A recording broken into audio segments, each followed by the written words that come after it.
that album was like real influential to me. You know what I'm saying? Like, at the time, this is like '93, and this is like a year before I had gotten out. I mean, I was studying. I hadn't gotten 120 yet. There's a joint that you said on the Gods Must Be Crazy, where you was like, "The gods must be crazy because I don't bow to the cross. I even had a priest get tossed. Teacher of lies, catch the sword." Right. And when you do, you're gonna praise the Lord. Now, at the time, like I said, I'm studying, but like religion was still in my head. So it was like, wait a minute, you don't respect the cross? Yeah.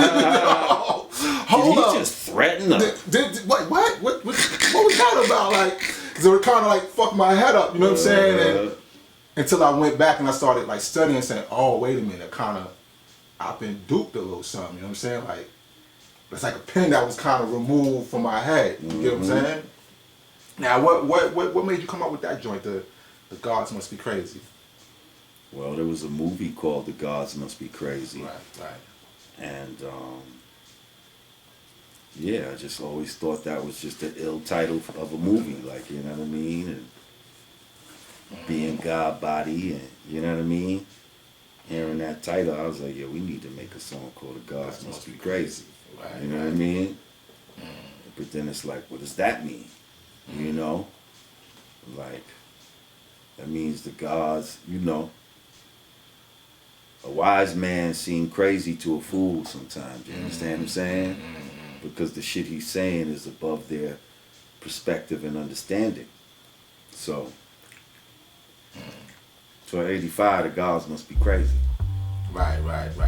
Now that sample, that's like, where'd you, how did you come up with it? Do you remember like how that came about, how that song came about, like how you put it together? Or? The gods must be crazy. I said the gods must be crazy.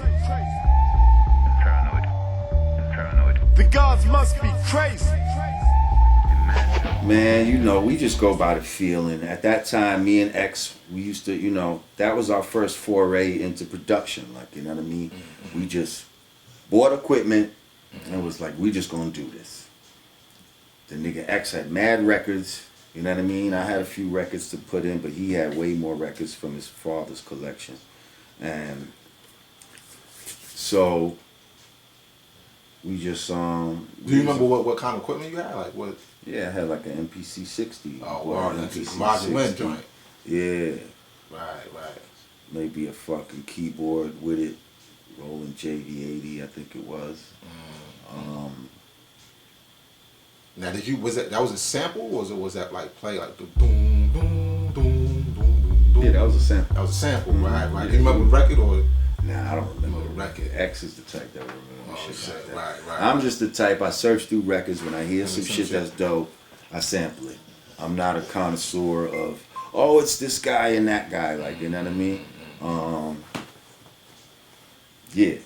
So we just was searching through records. Probably we found that doom. That's dope. That's a nice little.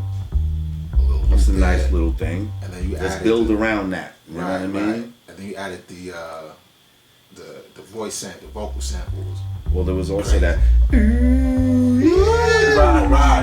You know what I mean? So that was I don't know if it came sample. from the same record or because a lot of times we used to just go through all kind of records and like mix and match shit. So that could have came from something else, or it could have came from another part in the record. I don't remember. I don't remember. Okay. And then as far as the drums, that was just an experiment of, Right. Let's try these drums. Let's try. Okay. Okay. No, that was a drum loop. Drum loop. Yeah, that was a drum loop. I wasn't really programming drums back then, so that was mostly drum loops. Yeah, now I think about that. You had like a lot of drum loops. They all were drum loops. Right. Drum loops. Mm. If they had any programming in the background, that was like on a suggestion from the engineer, my man Dave Kennedy. You know what I mean? He would sometimes put little kicks and you know what I mean? I mean, I do little shit like that, but mostly it was definitely that was about drum looping and just EQing shit. Right. Fat and shit like that, Yeah, that shit was dope though. You know what I'm saying? You don't remember what movie those samples come from? Like the crazy. You're crazy. Paranoid. There's a movie called Paranoid. It's like, nah, it wasn't even a movie. One day we was in Chungking and I'm just recording shit from off the TV. You know what I mean? Some shit was, I forget what was playing on the TV. And back then you ain't really have to like clear it like that to kind of. I mean, unless I tell you exactly where it's from, where is paranoid and these little words coming from? Like they're looking for music. You know what I mean? Right. I mean, if it was something that was really like, you know, let's say Humphrey Bogart saying "Play it again," saying, yeah. You know, that's so famous that everybody knows with that. But these little words I'm chopping up here and there from an obscure episode of, you know, whatever, Hawaii 5-0, whatever the fuck it was. Yeah, you see what I'm saying? So I don't even remember where it was from, but I know I used to like to just put a lot of little shit in there, you know, little weird shit. And so, yeah, I took that shit from off the TV. Okay. Recorded it. You know, sampled it, threw it in there. Now what about Yakwa joint? Now, you know, here's the crazy shit. Like you said, you wasn't a connoisseur of like records and whatnot, but I kind of started studying like records, and I went to a Salvation Nation Army. And I had found a record from the movie Exodus. Okay, I think that is it. Right, it's in the law, well, at least the law you are call. You know what I'm saying? And then when the rest of it, how did the rest of it come together? See, okay, first when I heard that, law, man, I remember I was in the crib, and I almost jumped out my skin when I heard that shit. I was like, yo! This is crazy. I was like, I gotta figure out how to make this work. So you were sitting with that idea for a minute. So that's the first part that came, basically. Yeah, that part came first. Okay. Then I guess I took the record to, because I don't know if I fully. The equipment was usually at X's crib, but sometimes it was at my crib, but mostly it was at X's crib. But in the beginning, sometimes I'd bring it to my crib. But I think I probably brought the record over to X's crib, and now I'm digging for more shit. I'm trying to figure out how to, you know, what I can make this go with. But I have to use this a lot. Yeah, right. So everything is centered around that. Everything's centered around this. You know what I mean? And the bass line came from like this, what's my man? George Benson. It was some George Benson record. Wow. And I think I fucking filtered it. And then that bass line came out of it. And I was like, and at that time in my mind, I needed something that was gonna kind of battle against Puba's 360. Okay? Because his shit was already out at the moment, and it had that kind of bass that, you know. You know what I mean? And I was like, yeah, that 360 was hard. I felt, it was hard. Definitely was hard. Right, but I was like, I need something in that sonic range, but harder. Like, you know what I mean? Like, yeah, it was definitely more raw. Like that. Yeah, kind of but I wanted something in that sonic range. You know what I mean? With that hard bass like that. Like that song kind of inspired the bass in that. Okay. You know what I mean? Oh wow. And then, right. You know what I mean? I was like, yo, I need some ill drums. Found the drums. But then I was like, you know, how do you introduce this? You know what I mean? Like, I want it to be kind of dramatic, and you know what I mean? Because now that the beat is all together, the shit sound dope. But if I just press play, you see what I'm saying? The way it starts is it's not going to start right. It's not going to start. It's going to start weird. It's not going to sound. Okay. So now I'm like, let me just kind of. I'm going to build the beat up. So I let the Allahu Akbar come in. That's the arrangement of it. Right. But then if I just turn the drums on it wouldn't have sounded right. It would have just sounded kind of weird, like. kinda So that's why I kind of had the fade. drums fade in, and that's an old school technique too. Right, like right. James Brown used to have whole sides of records, Right. you know, Fade where in. the second side is part two, but the whole song fades in. I used to be like, that's dope. You know what I mean? They used to fade out and then it fades in. Niggas don't do shit like that no more. Right. You know what I mean? So I partially did it with the drums. You know, and then by the time the drums get to the height level, that's when you start to introduce the beat. I mean the bass. Bass. You know what I mean? Yeah. No, that was the way it was put together. That's the first song on the album.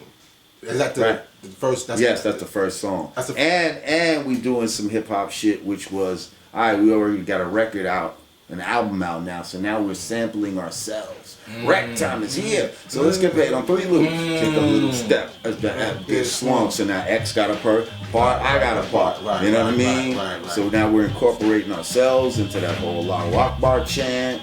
And it's just all coming together, and by the time it drops, this is just typical music style, the flow free. Oh man, I was like, this is a fucking masterpiece right here. I knew it. I was like, this is a fucking masterpiece. masterpiece right here. Now, is that the reason why you put it as the first joint on the? It just felt like the first joint. Yeah, it just felt like. Do you remember like how many songs you had by then, or like when you were putting together the album? I don't remember all of that type of shit, but I don't remember where we was at when that came. Could have been early. I don't know. I don't really remember. I just know that was some shit right there. No, that definitely was. The Allahu Akbar, you know what I'm saying? That whole album, I mean, I want to say, like, you know, I love Pooh shit, but, like, that joint was, like, raw. Like, it represented more of what I was into. Like, Pooh was more like he's like the fly guy. You know what I'm saying? Like he had more of that fly. And I expecting to love that, but this was, like, more like, you know, like grungy, grimy. See, when I was young, you know what I mean, I was a real militant type guy. Right. You understand what I'm saying? So, you know, I had did all the fly guy shit already. You know what I mean? I was always a fly guy. I was almost annoyed by the fly guy shit in Brand Nubian. Like, I almost felt like, why are we even doing that? But upon retrospect, it was good that we did that. Right, because it was a balance. It was a balance. You see what I'm saying? But if I had the choice, we was gonna be like Public Enemy number 2. You see what I'm saying? But a God Body version of Public Enemy. Right. That's the kind of shit I had in me. Right. But I didn't necessarily have a full Public Enemy type niggas with me. You see what I'm saying? Like although they conscious, they just wasn't as aggressive with it as I was. But that turned out to be a perfect thing. You see what I'm saying? Definitely. And upon retrospect, I was glad. That's why I was like, you know, on the second one, we need to, even though I want to make it more serious, we still need to have fun ones too. You know what I mean? Travel Jam and Brand Nubian rocks the set and shit like that. Like those are more like just fun songs to me. But at the same time, you know, I definitely want to drop some shit. So matter of fact, the first side to me was like, because we had A and B sides back then. First side of the album, the second side. You know, so the first side was like the knowledge side, and the second side was like the wisdom side. You see? So that's why the first side got a lot of that deep Allahu Akbar, ain't no mystery, Nina the 5%, you know what I mean?